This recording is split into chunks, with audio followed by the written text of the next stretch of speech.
What is up? Welcome to Flatirons. Thanks for joining us online here today. We're glad that we can connect with you guys no matter how far away you are from us here at Denver. My name's Ambry and this is Christian. We oversee our young adults ministry here at Flatirons. That's a community catered to anyone in a post-college young professional season of life. And we are at our Denver campus today, which is where young adults meet. This is really a community that's designed to create a space for you to ask questions that you have about life and faith, help you or come alongside you in following Jesus and learn what it means to live a life of purpose and meaning, and then ultimately get connected to some awesome community. That's right, guys. We have three things that we do really well at Young Adults. The first thing we do is our gathering. Our gathering takes place right here at the Flatirons Denver campus on the second Thursday of every month. And that's just where we get together and we learn and hear about what Jesus has to say about what we're going through in our lives. The second thing we do is we do socials. Socials are on the fourth Thursday of every month, and those are always off-site events, hopefully here in Denver. And that's where we get together to just hang out, and that is the perfect event to invite your friend who might be a little skeptical of church. And the third thing we do really, really well is groups. Groups are designed to get you even plugged in with even deeper community with people, and also figure out alongside others what it really looks like to follow Jesus in this season of our life. Yes, that's right. So if you guys find yourself in that young adult stage of life, we would love to invite you to come and join us at our next month's gathering. That's Thursday, April 14th at 7 p.m. Again, right here at our Denver campus. This next month, we're going to be joined by some special guests who are going to be joining us for a relationship panel. So they're here to offer their wisdom to you, but also to answer your questions that you have about all things pertaining to love and relationships. Nothing's off limits. Nothing is off limits. Yep. We would love to see you here. Be thinking of questions. Invite your friends. You don't want to miss it. And hey, guys, if you have any questions about anything we just said, go to our website, flatironschurch.com/young adults. You're going to be able to find more information on everything there. And at the bottom of that, if you even have more questions, there's a Get Connected form. That'll help us get you connected with someone from our community who can talk to you personally and answer any questions you might have. And don't forget us to follow us on social media at FlatironsYA on Instagram. Yes. All right, well, we're so glad you guys are here with us online. Grab a cup of coffee. Hey, it's not too late to actually make it to church. So if you're in the area, I think you have like 20 minutes or something. You guys can make it to one of the campuses that you're close by. Just going to challenge you on that. But if not, grab a cup of coffee, wrangle your kids, and we're going to get started soon.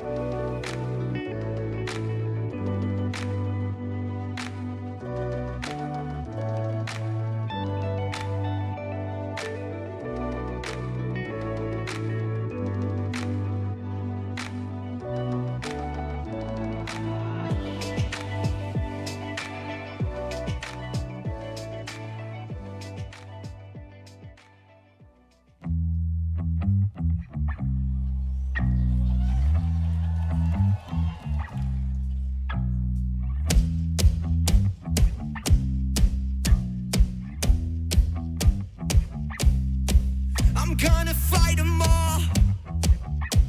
A seven-nation army couldn't hold me back. They're gonna rip it off, taking their time right behind my back. And I'm talking to myself at night because I can't forget. Back and forth through my mind behind a cigarette. And the message coming from my eyes says leave me alone.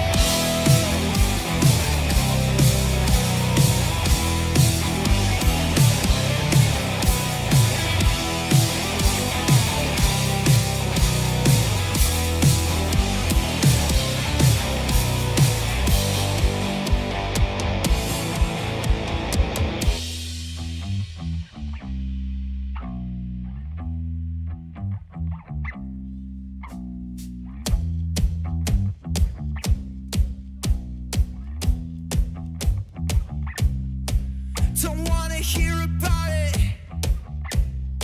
Every single one's got a story to tell. Everybody knows about it. From the Queen of England to the hounds of hell.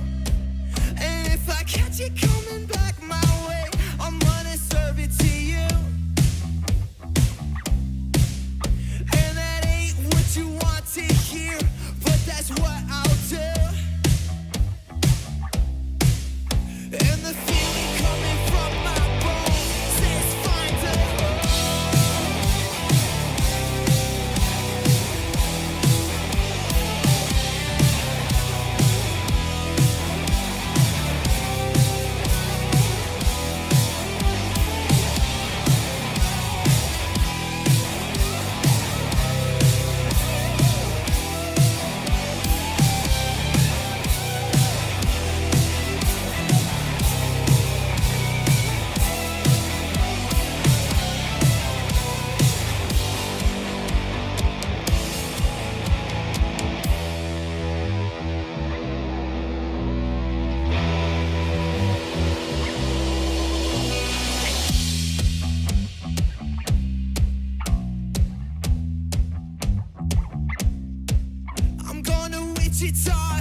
Hey, what's up, Flatirons? Come on and stand.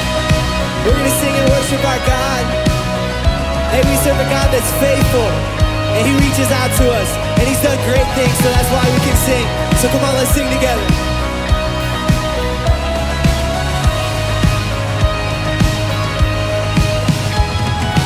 Come, let's worship our King, and come, let's bow at His feet, for He has done great things.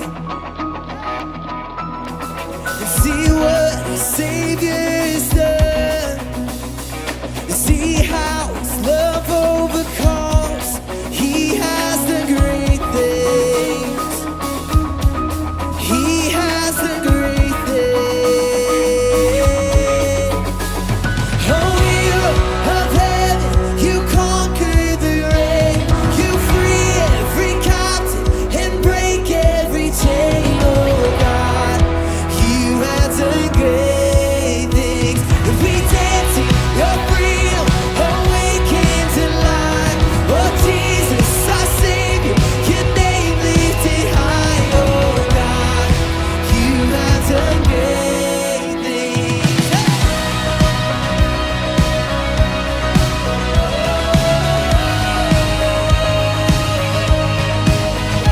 You've been faithful through every storm. You'll be faithful forevermore. You have done great things. Come on, this is our hope. And I know you will do it again. For your promise is yes and amen. You will do great things. God, you do great things. Oh, hero of heaven, you conquered the grave. You free every captive and break every chain. Oh God, you have done great things. We dance in your freedom, awaken to life. Oh Jesus, our Savior, your name lifted high. Oh God, you have done great things.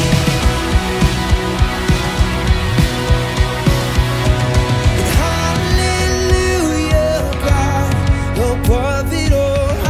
Hallelujah, God, unshakable. Hallelujah, you have done great things. Come on, every voice we sing. Hallelujah, God, above it all. Hallelujah, God, unshakable. Hallelujah, you have done great things. You've done great things. Come on, every voice we sing. Oh, hero.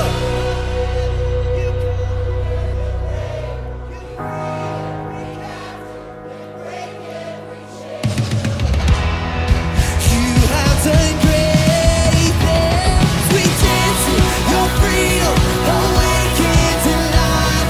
Oh Jesus, our Savior, your name lifted high. Oh God, you have done great things. You have done great things. Oh God, you do great things.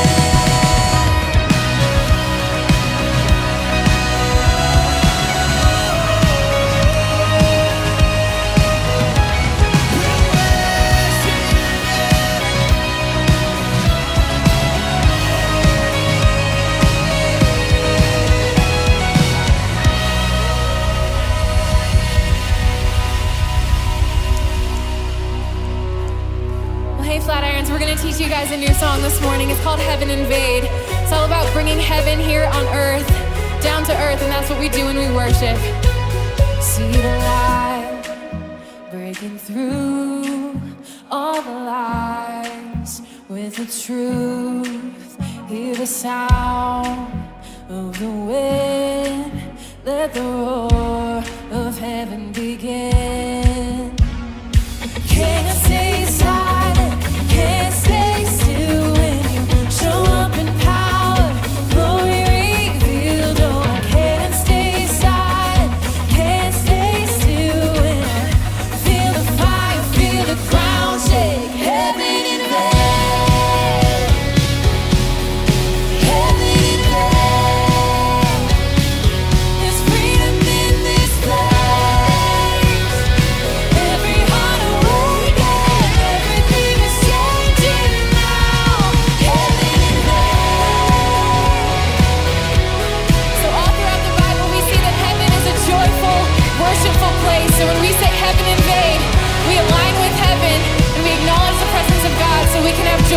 sing this morning. Broken hearts, mend all depression, all the shame and fear. Run away when you're here.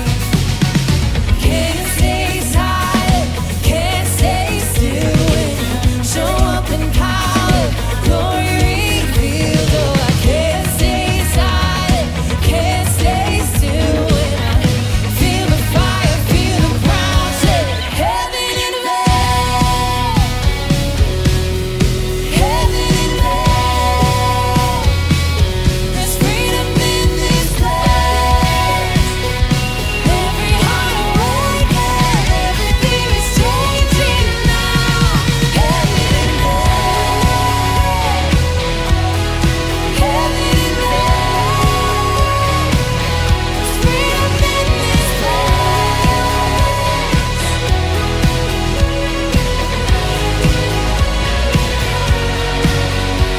heart starts to race and I can't contain the feeling of joy being in your presence. I can't help but dance, can't help but sing, and I don't really care what anyone thinks. My heart starts to race and I can't contain the feeling of joy being in your presence. I can't help but dance, can't help but sing, and I don't really care what anyone thinks.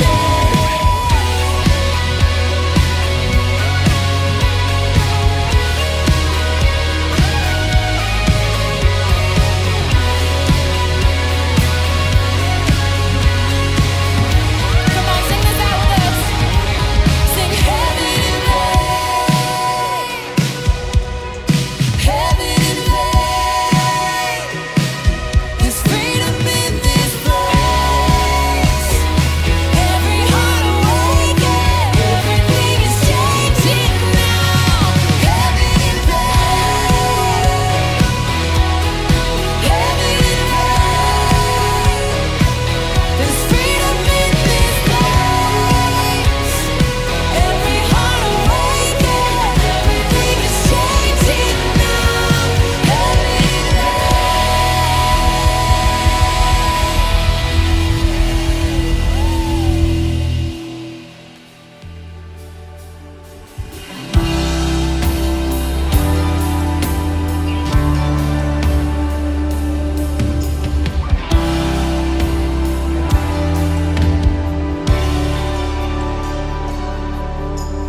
You will never leave. Your love sustaining me. Before I even knew what love was,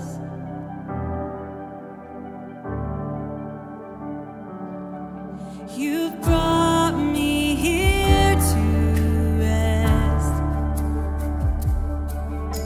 and given me space to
We know you are here.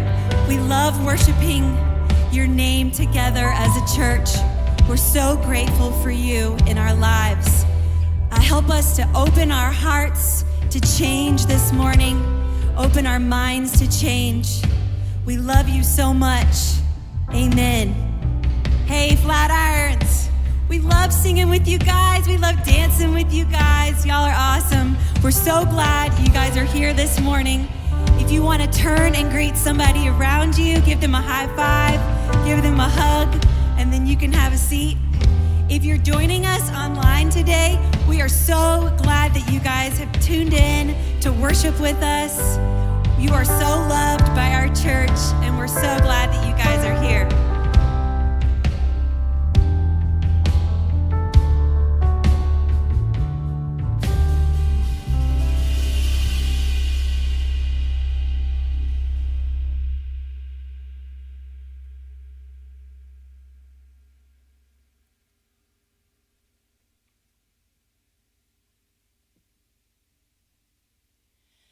When all the clouds darken up the skyway, there's a rainbow highway to be found, leading from your window pane, just a step beyond the rain.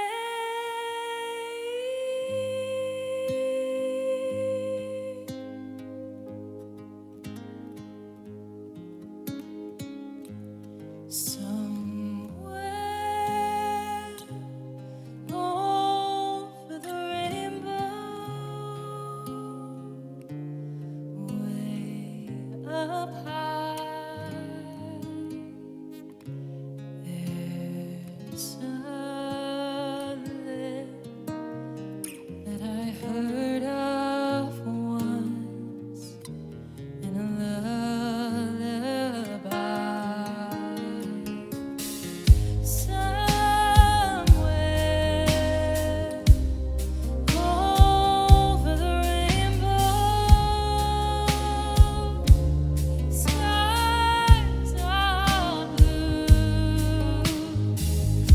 and the dreams that you dare to dream really do come true.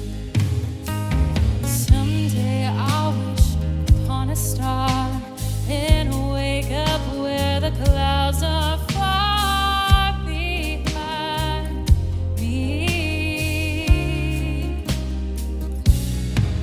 where troubles melt like lemon drops away above the chimney tops. That's where you'll find me, somewhere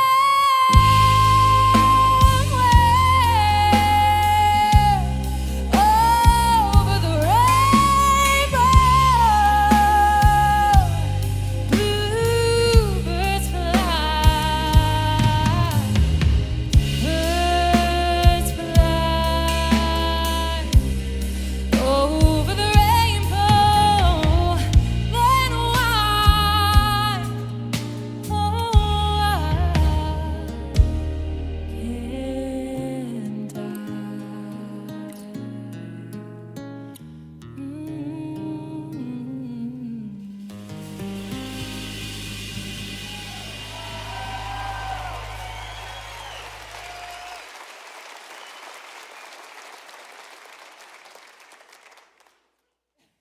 Dang. That was pretty good. Give it up for them one more time. That's just like amazing. That song, it's great because it's a classic. It's also great for those of us who, live here in Colorado. It hits different for us, right? And that's because that song is from The Wizard of Oz, right? And so there's a lot of us who can like sit here and we go, you know what? Like we can say from the bottom of our hearts, like along with Dorothy from Wizard of Oz, like thank God we're not in Kansas anymore. So I can't stop making fun of Kansas. And anytime I do, I get emails from people who live there and they watch online and they're like, anytime you make fun of Kansas, we love it. So there's like no consequences. I'm just gonna keep doing it. Hey, if we don't know each other, my name's Ben. I'm the teaching pastor here. I'm very glad that you're here today, especially for today. Today we're wrapping up our series that we've been in for a little over a month on faith called Send It.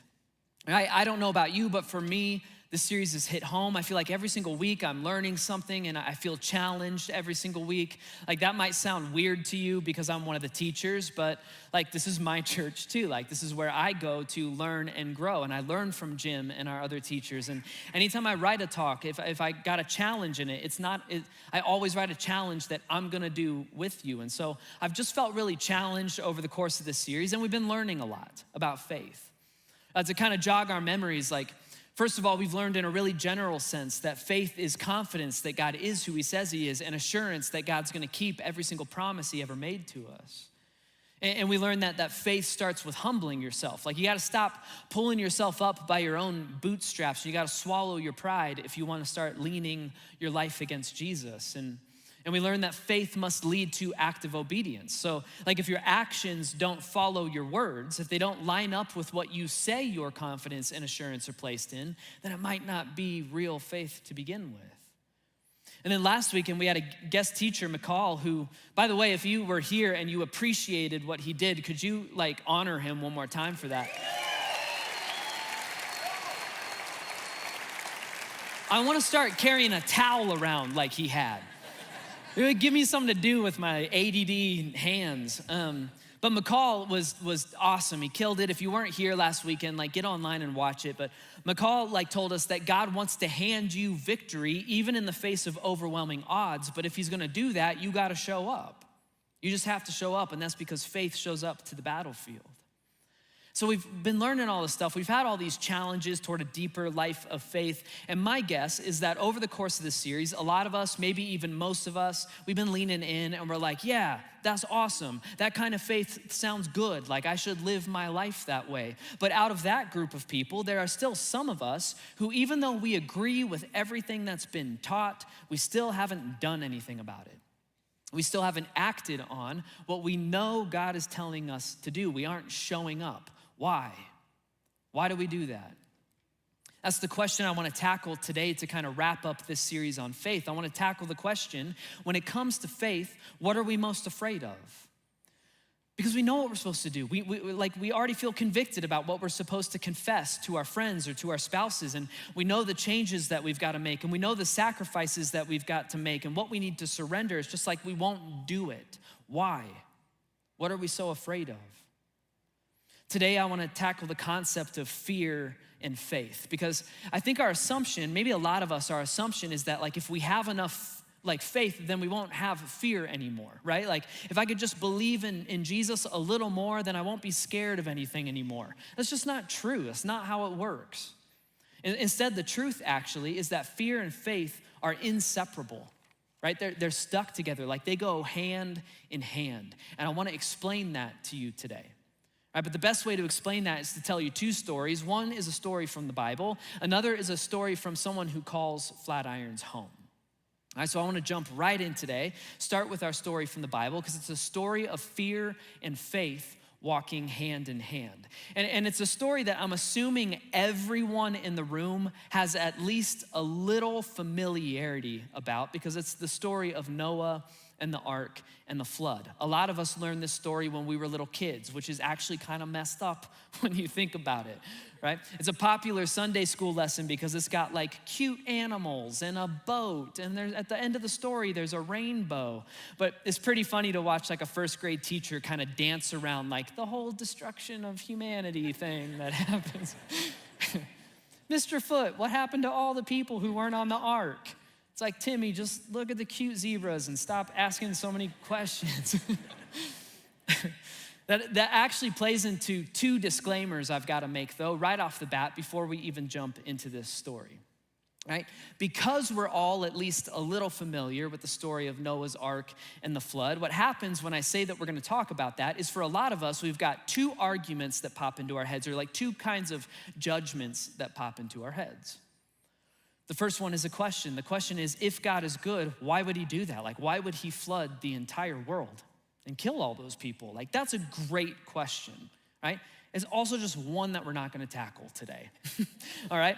And it's not because I'm afraid of it. It's not because I'm trying to avoid talking about it. It's really only because that question will not factor into the principle of faith that we're going to learn together today. So it would just waste our time. And so if that's you, and that might be like the most pressing question that you have right now. The question is essentially, why would God allow bad things to happen to good people? It's a great question. It might be the question that you need answered because maybe you're suffering right now and you wanna know why. If that's you, I'm sorry that you're suffering right now. I'm just gonna ask that you shelve that question, not ignore it. Find the answer to that question. I'm just asking you to shelve it for today. Here at Flatirons, we actually talk about that concept a lot. Like, why do bad things happen to good people? So if that's you, just hang tight. I promise we'll address that question soon, okay? That's the first disclaimer. The second disclaimer is whenever I say we're gonna talk about Noah's Ark, for a lot of us, we go, the question is like, really? Really that happened? Like, do we really think Noah's Ark is historical, or is it just allegorical or a myth? All right, for me personally, I'm not telling you what to believe, all right? But for me personally, I believe that there is a God. I believe he came down to earth and humbled himself and took on the form of human flesh. His name was Jesus. Like, I believe that. I believe that Jesus died to pay for my sins and your sins and to connect us into relationship with him. I believe that 3 days later he was resurrected. Like, I actually believe all of that stuff. And so it's not a stretch of my imagination to believe that possibly Noah's Ark could also be a historical account. Plus, for me, I'm a book nerd, I'm a history nerd, and I think it's fascinating. Maybe you didn't know this. To me, I think it's fascinating. There are over 200 ancient cultures from literally all over the world who have their own version of a flood origin story. To me, it sounds like there are many civilizations from all over the world who are trying to make sense of some sort of large destructive flood. But again, we're just not gonna get into it today. This history versus allegory thing, because again, regardless of what your opinion is and what you think about it, it's not going to play into the principle of faith that we're talking about today. All right, enough disclaiming, let's jump into our story. And here's kind of the background for our story. So the story of Noah takes place like relatively close to the beginning of human history. And according to the Bible, human history got off to like a really rough start. Right, if you read the first few chapters of Genesis, which is the first book of the Bible, you learn that the very first human beings rebelled against God. That rebellion lost us perfection, and it lost us harmony with God, and instead it gained us suffering and death and separation from God. And you keep reading into like the fourth chapter, and you discover that the very first child born to humanity, like the very first son to be born, became a murderer. He ended up killing his brother. Like, according to the Bible, that's how humanity hit the scene. Right? Human beings showed up, and we brought death and suffering and murder and rebellion against God. In the fifth chapter of Genesis, it kind of like speeds through and kind of fast forwards through about 1,600 years of history from the time of Adam and Eve to the time of Noah, and we learn that not much has changed. Right, the story of Noah begins in Genesis chapter 6. We learn that humanity has become wicked and depraved on a near total scale, and we learn that this grieved God and, quote, filled his heart with pain. And we learn that in the midst of this whole mess of humanity, there is just one dude who's not doing too poorly for himself, and that's our boy, Noah. All right, look at this. Genesis 6 says, but Noah found favor in the eyes of the Lord. And this is the account of Noah. Noah was a righteous man, blameless among the people of his time, and he walked with God. All right, we learn that Noah was righteous, which means he did what was right according to God. We also learned that in comparison to everyone else at his time, Noah was essentially blameless. And we also learned that Noah walked with God, which means he had a relationship with God, and he put his confidence and his assurance into that relationship. All right, so that's like the setup for our story. And in the midst of that, God hatches a plan, right? And it's a plan, remember, that fills his heart with pain because he's a good and loving father. He's not a puppet master. But it is a plan that even though it grieves him, he's gonna go through with. And here's the plan. All right, one day God and Noah are walking and talking, and God said to Noah, he goes, Noah, I'm gonna put an end to all people because the earth is like filled with violence because of them, and I'm surely gonna destroy them and the earth. And so Noah, here's what I need you to do. I need you to make an ark out of cypress wood. He goes, I need you to build a boat. And then over the next few verses, God gives Noah like detailed instructions for exactly how to build this ark, how to build this boat. He says it's gotta be 450 feet long and 75 feet wide and 45 feet high. He gives instructions for how to build the roof and how to build the doors and how to build the decks. Like, he gives Noah incredibly detailed instructions for Noah's survival. And this is the first place I wanna take a quick time out in our story because I want to point out that God just did two things with Noah. Right, the first thing God did was God warns Noah of destruction. He goes, Noah, if you do nothing, if you change nothing about your life, then in your future you can count on destruction. But then he doesn't stop there. The second thing is God also gives Noah instruction. He goes, I don't want you to destroy your life, and so I'm going to give you instructions on how to survive. See, when you walk with God, which means when you have a relationship with him and you've put your faith in that relationship, you notice that he starts to give you warnings about the kind of stuff that will just train wreck your life. But he doesn't stop there. He also gives you instruction. He goes, I don't want you to train wreck your life. So here's how you could construct your life so that it doesn't end in disaster. Hang on to that idea because we're gonna come back to it. All right, so here's our story so far. God has a plan that he's gonna go through with, even though it grieves him and it fills his heart with pain. He's gonna wipe the slate of humanity clean, and he's only gonna spare Noah and Noah's family because Noah was righteous, blameless, and he walked with God. And so God talks to Noah and he gives him some detailed instructions for how to survive. And then after he does that, God basically pats Noah on the back and he's like, all right, good pep talk, bud. Like, get to work. You have a really huge boat to build. And you have to imagine how Noah must have felt after getting this breaking news flash from God. It's like, I'm sure he felt some relief at being spared. I'm sure he felt some sorrow at like friends that he was probably gonna lose. I'm sure he felt stressed about the amount of work that it would take and the amount of change that he was going to have to suffer through. I'm sure he felt a lot of things, but I guarantee you at the top of that list of emotions was fear. Why?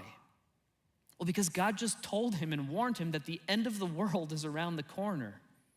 And Noah was told that his only hope for survival is gonna be his own craftsmanship. Noah is scared. He has fear of God's warnings and God's instructions. But then on top of that, Noah would have to face the fear of public rejection. Because if Noah is gonna follow God's detailed instructions for survival, that means he's gonna have to become the village idiot. He's just gonna have to look like a totally crazy person. Because first of all, a construction project of this scope with the tools available to Noah at that time would have taken anywhere between 60 and 100 years to complete. People lived longer back then. And so the point is that this is not just a weekend project. Instead, catch this, Noah is being told to dedicate everything, time, money, resources, energy, to God's detailed instructions for a better life. But then on top of that, some scholars think that it hadn't rained yet, meaning like ever in history. And if they're right, here's the situation that Noah could have very definitely found himself in. One day he's cutting down trees and he's taking these logs, he's turning them into planks and he's setting them aside to dry and cure, and his neighbor comes over and his neighbor's like, Noah, what you working on? And Noah's like, oh, Steve, buddy, listen, I'm building an ark. Right? Steve's like, Noah, what's an ark? Oh, Steve, an ark is like a massive boat. It's gonna help my family survive the flood. Noah, what's a flood? Oh, Steve, dude, it's when it rains too much. At that point, Steve's like, what's rain, Noah? And then now Noah sounds insane, right? He's like, rain? Steve, rain. Oh, dude, rain. Rain is like when water, like the stuff in the creek, instead of running around on the ground wherever it wants to go, it like falls out of the sky onto your head. It's nuts. You would have sounded crazy. At that point, Steve would be like, Noah, do you need a beer? Or just like a ride to the hospital? Like, what's wrong with you? You would have looked crazy. The modern day equivalent would be someone building a UFO in their backyard, right? If I had a buddy who's like, bro, I'm building a spaceship.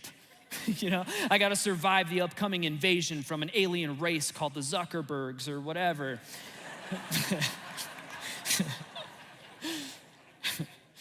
If my buddy said that, I'd be like, hey, Jesse, like my kids can't have sleepovers at your house anymore. You're a crazy person.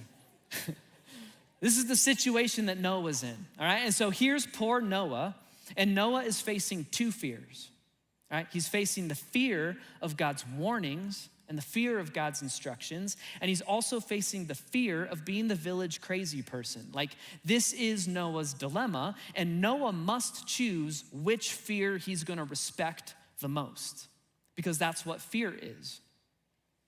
When you think about it, fear is just respect for something's power, right? When you fear something, it's not because you're weak. Instead, you just understand and respect that thing's power.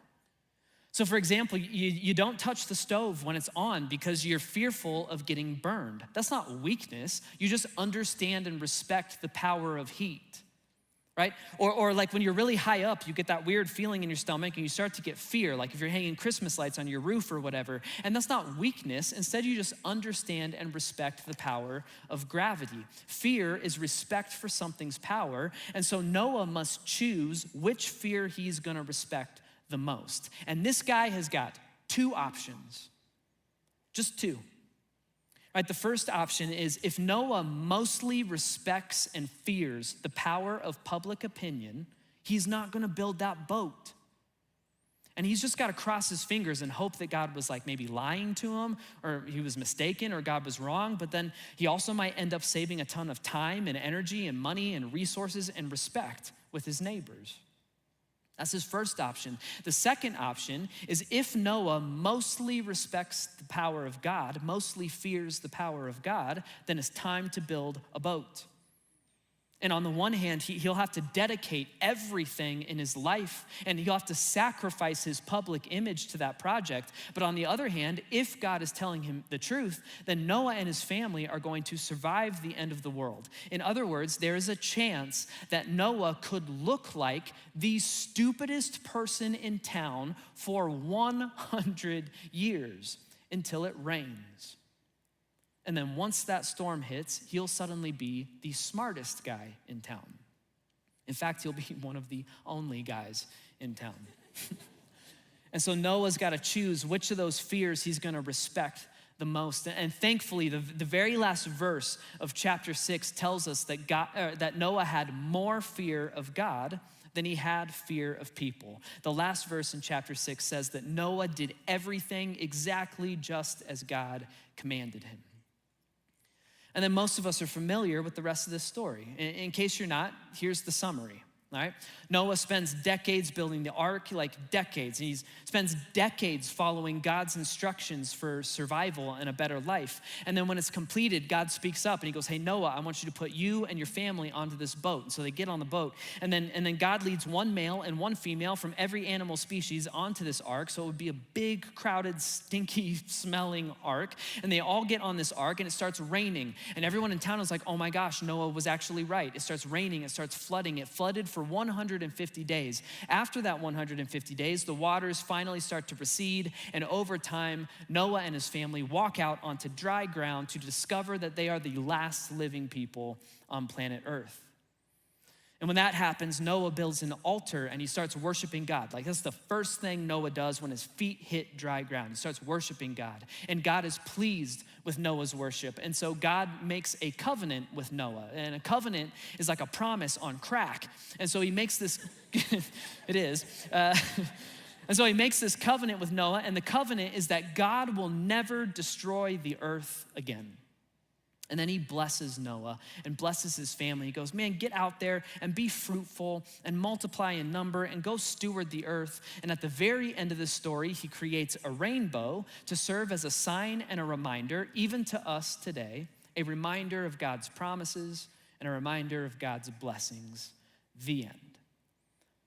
Now, What does this ancient story have to do with us living in 2022?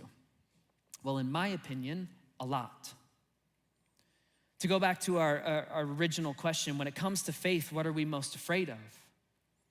Because again, some of us, we've nodded our heads to everything that's been taught in the series, and we've been like, yes, brother, amen, preach, good stuff. But at the same time, we know what God is commanding us to do. We know the secrets that we've got to stop keeping. We know the conversations we've got to have. We know the changes we've got to make, but we haven't acted on any of that yet. And that is because we're scared.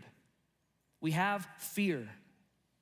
And just like Noah, we are faced with a dilemma. We must choose which of our fears we're going to respect the most.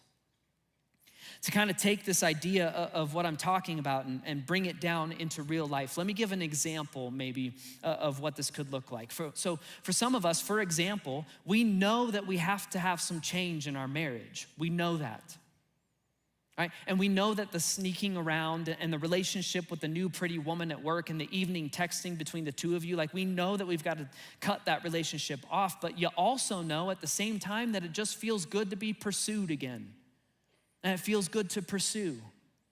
And we haven't felt this giddy in a really long time. And so you start talking to yourself in your head, you go, plus like, what if I made a mistake and I got married too young and I'm just now finding the woman that I'm actually compatible with? You start talking to yourself in your head going, maybe all my friends are right and I really can't have this like amazing woman friend who's not my wife without the thing going too far. And you have all these conversations in your head because you're faced with a dilemma.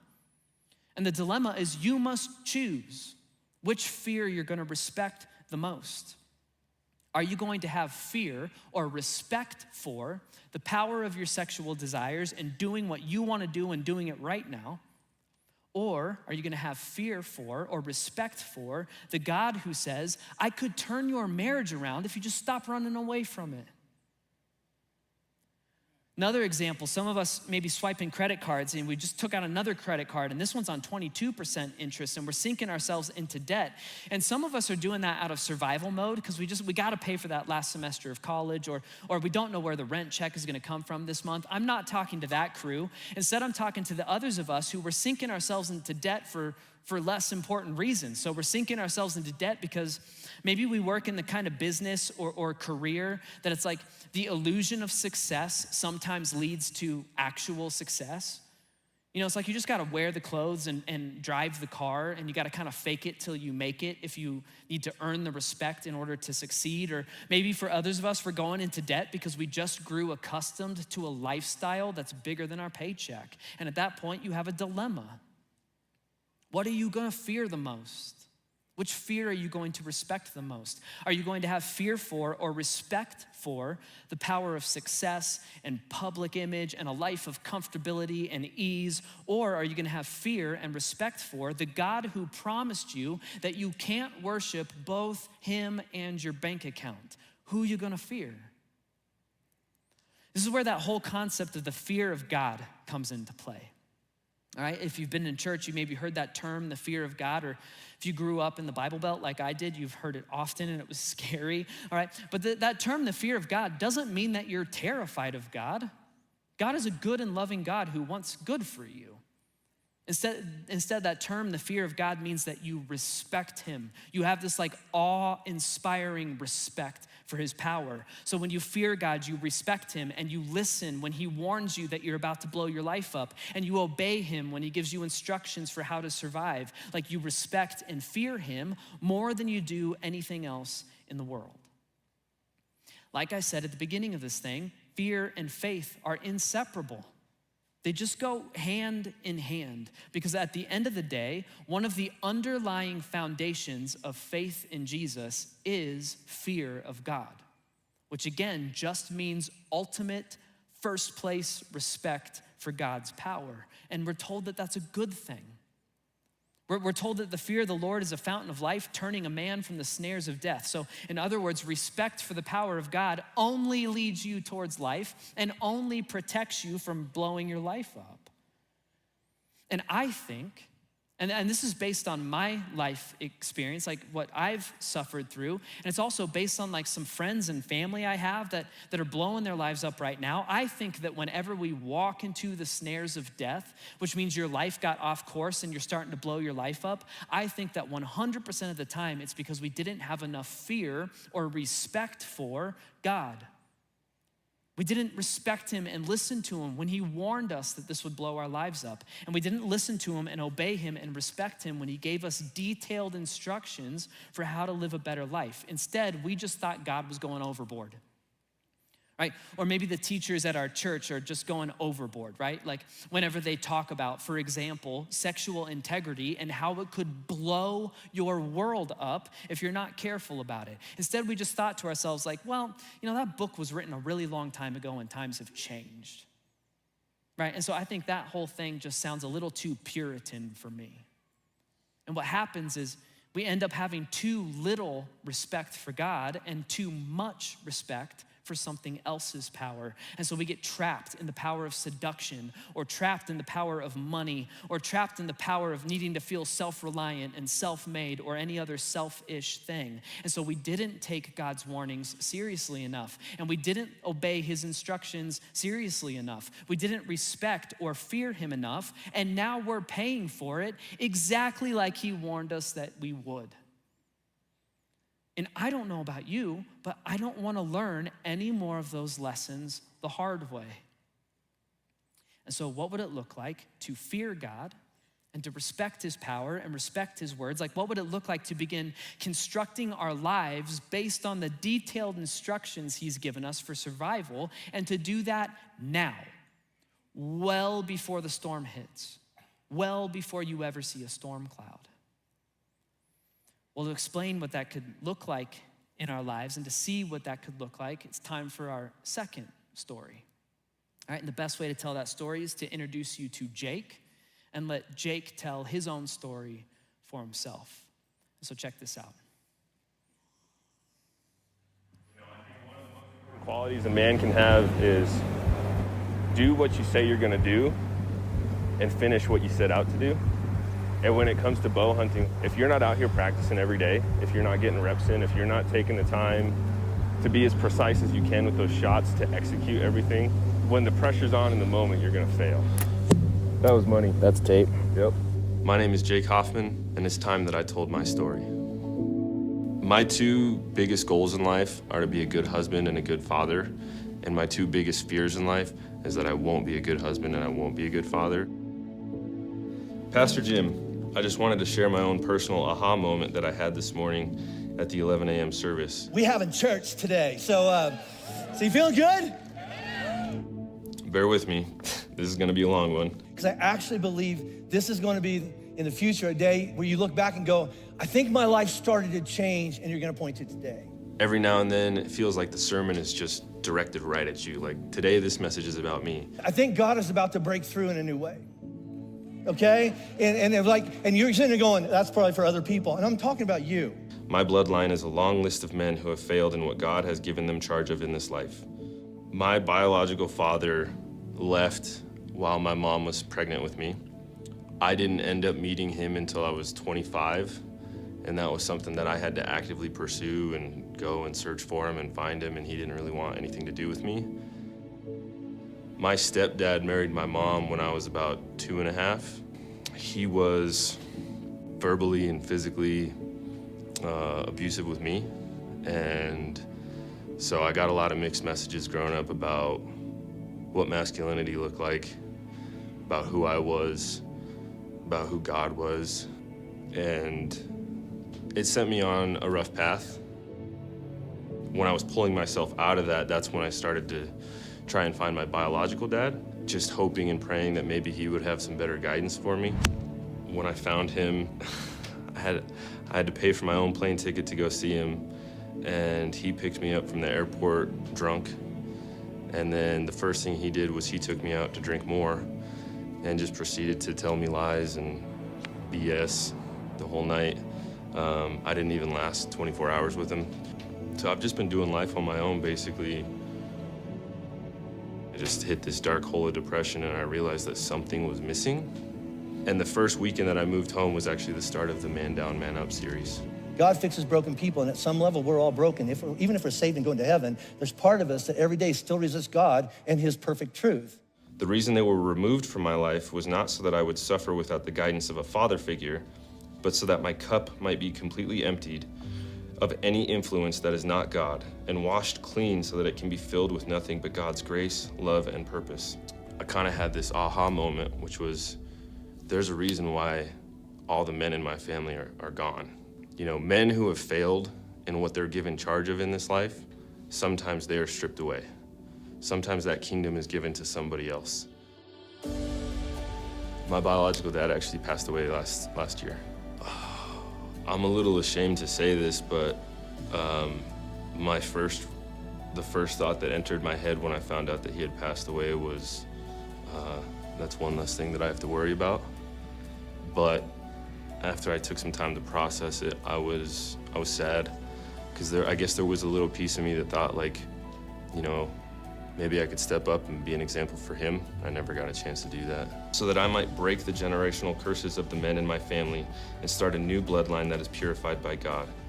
God didn't stack the deck against me. God removed all the crap from my life that was preventing me from being who I was supposed to be and living the life I was supposed to live.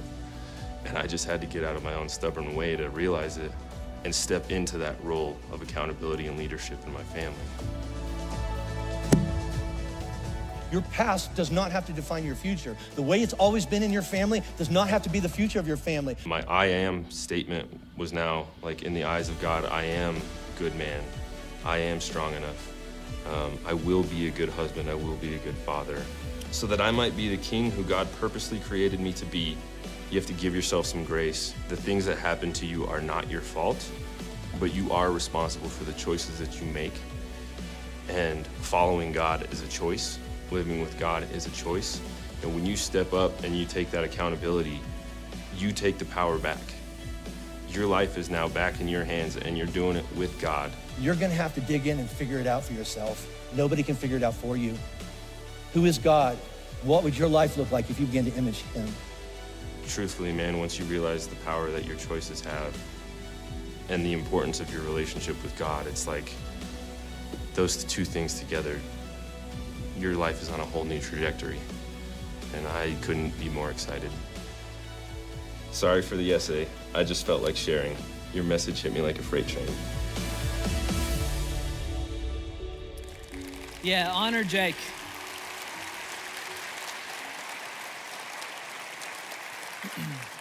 It takes guts to share your story.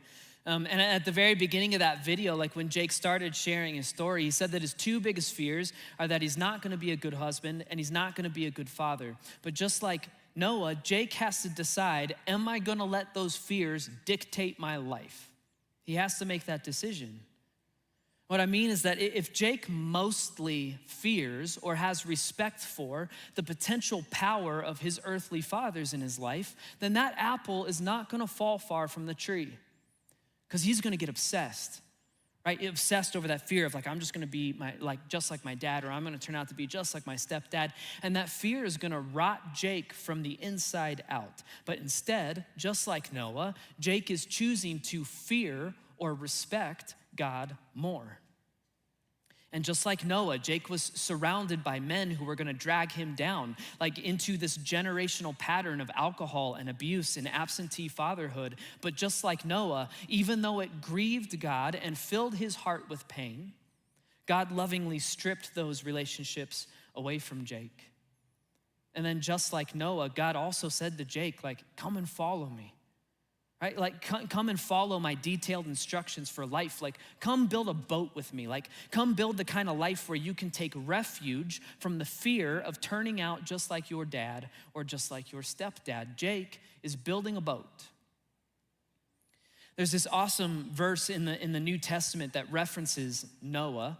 And it goes like this. It says, by faith, Noah, when warned about things not yet seen, in holy fear built an ark to save his family. And what's crazy is that you could replace the name Noah, and then suddenly that verse becomes the story that God is writing through Jake's life. And the story goes like this. By faith, when warned about things not yet seen, in holy fear, Jake built his life around Jesus, and it saved his family. See, one of my favorite parts about Jake's story is that he's not married yet, and he doesn't have kids yet. Jake is operating out of wisdom. Jake is looking ahead into the future, and Jake is listening to the warning signs that God has displayed through Jake's earthly fathers, and Jake is obeying God's detailed instructions for what a good man looks like. Like, Jake is preparing for things not yet seen. He doesn't have his own family yet, but that's not gonna stop Jake from preparing now. Jake is building a boat, and it is a boat designed to shelter his future family from the kinds of storms that Jake was forced to grow up in. And so Jake, if you're listening, man, like, you're gonna end up breaking generational curses and patterns, like you will. And if you keep leaning into Jesus, like, your fears of being a bad husband and a bad father will begin to fade. Not because those fears stopped being scary, but instead because you now have a greater fear and respect for the power of God's grace in your life. Like, Jake, in holy fear, keep building your life around Jesus. Screw what everyone else says. Build that boat. It's gonna save your family.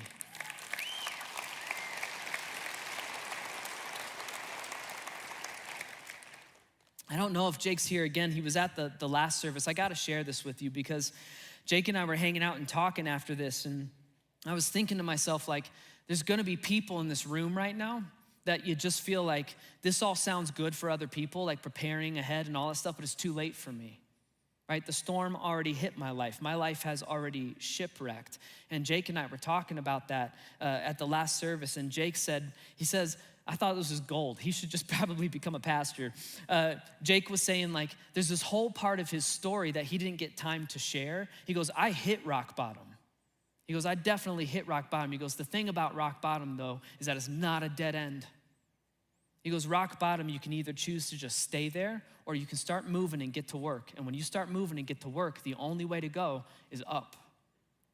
If you think that your life is too far gone and that you've train wrecked everything, dude, the power of God's grace in your life is powerful enough to pull you out of rock bottom.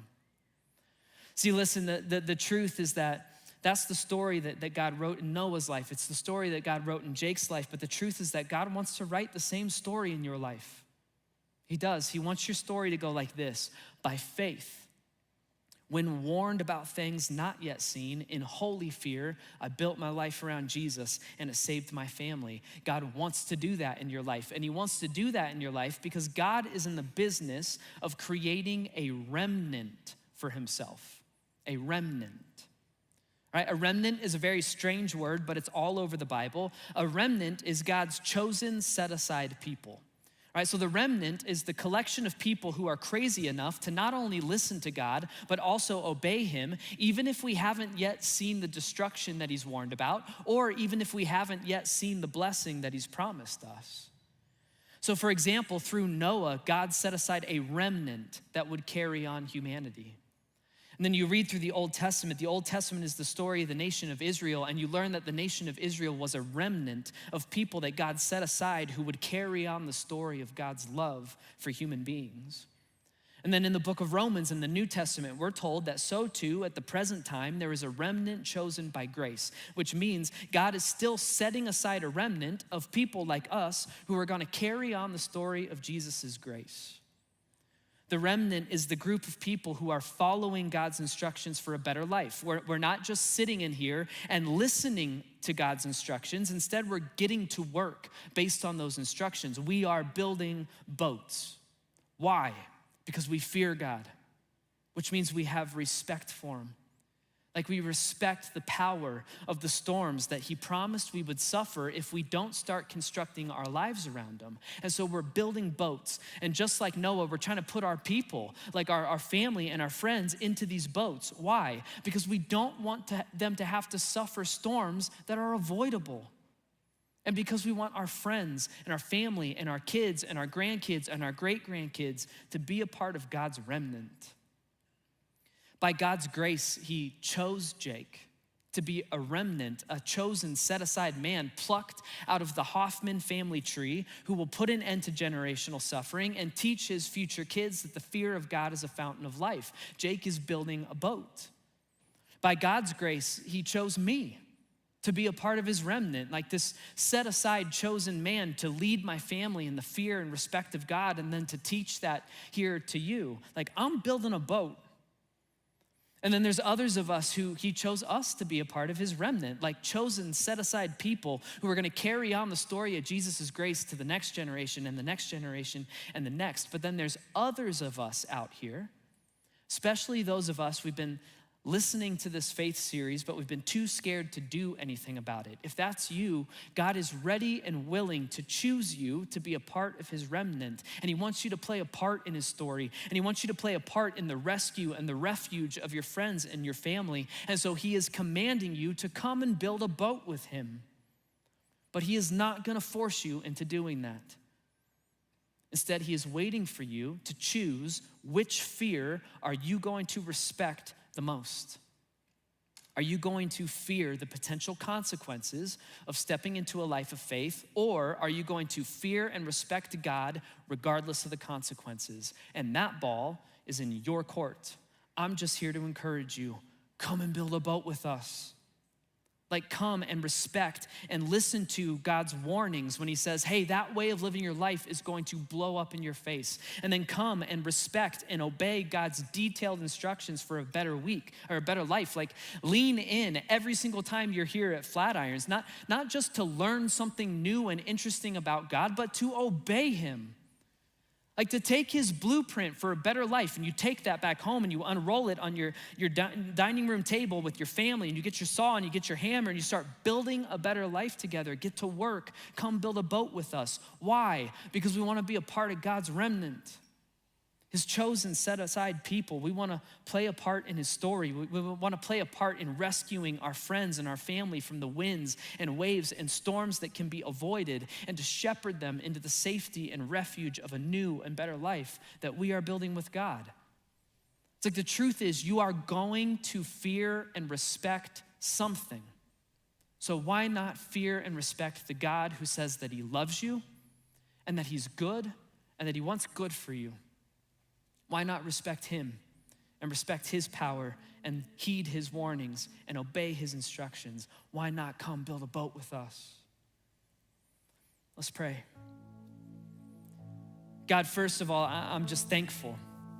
I'm thankful for all the people in this room and all the people at all of our different campuses, and for the men down in Lyman Correctional Facility, anyone listening online. God, like, I thank you for everyone who's here today.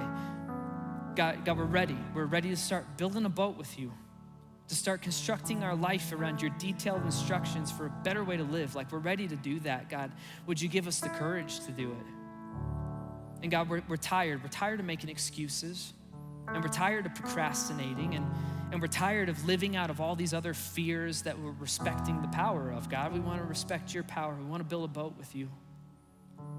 And God, we want to do that not just selfishly, but to be a part of your remnant. Like, we want to construct and build this better life that we can invite our friends and our family into, that we can place our spouses into, and our girlfriends and our boyfriends, this safety, this life of refuge that we can usher our sweet kids into, and their kids and their kids. God, help us to build a boat with you. God, we're about to sing this song it's just a prayer, basically, and it's a prayer for the remnant, the set-aside chosen people. And so God, before we sing this song together and basically pray this to you together, I want to pray it over us right now. So God, may you show favor upon us. God, please show favor upon us, and not just us, but like 1,000 generations. God, show favor upon our families and our children and their children and their children. And God, may your presence go before us and go behind us and go beside us. And God, would your presence be all around us? And God, would your presence be within us? And God, would you help us to start heeding your warnings and then obeying obeying your instructions for a better life only because we believe that you are with us and we believe that you are for us. And it's in your holy name that I pray.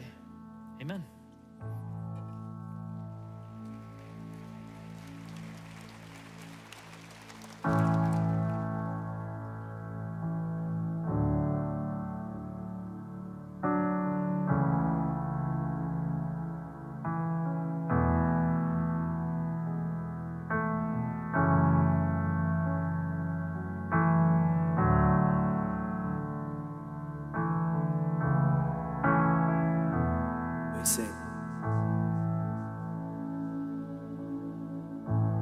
Lord bless you and keep you. Make his face shine upon you and be gracious to you. The Lord turn his face toward you and give you peace.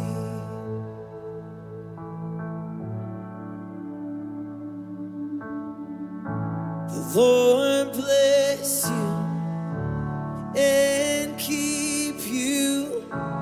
Make his face shine upon you. Be gracious to you. The Lord turn his face toward you and give you peace. Sing amen.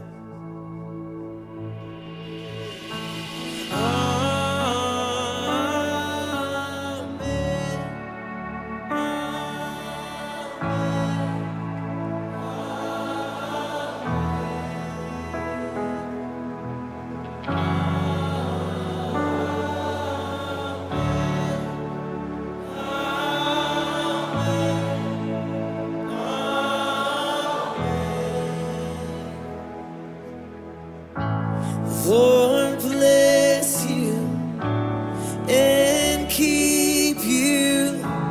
Make his face shine upon you and be gracious to you.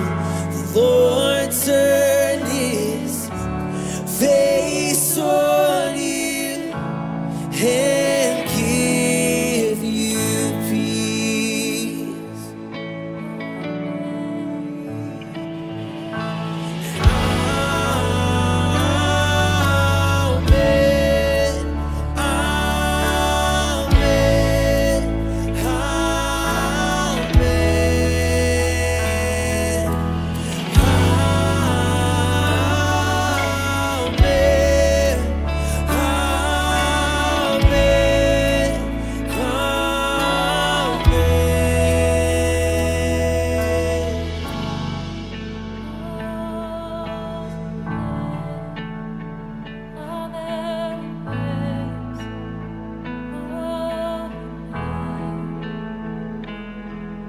His favor be upon you and 1,000 generations, and your family, and your children, and their children, and their children.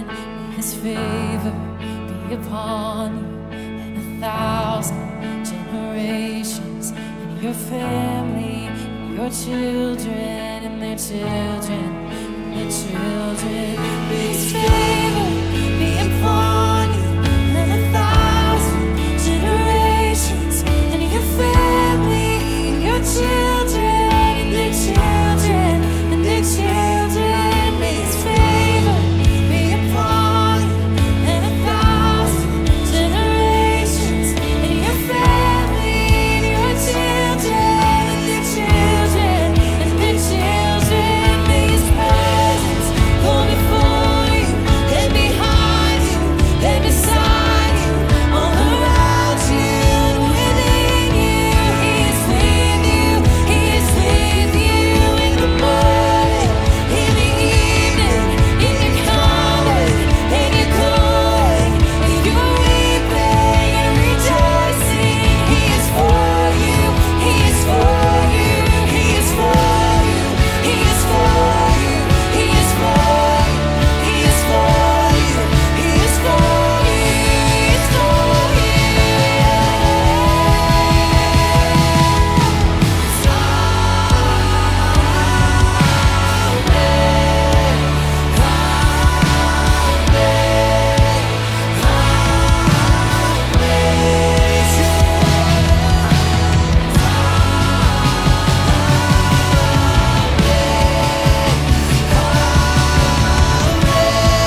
love you guys so much.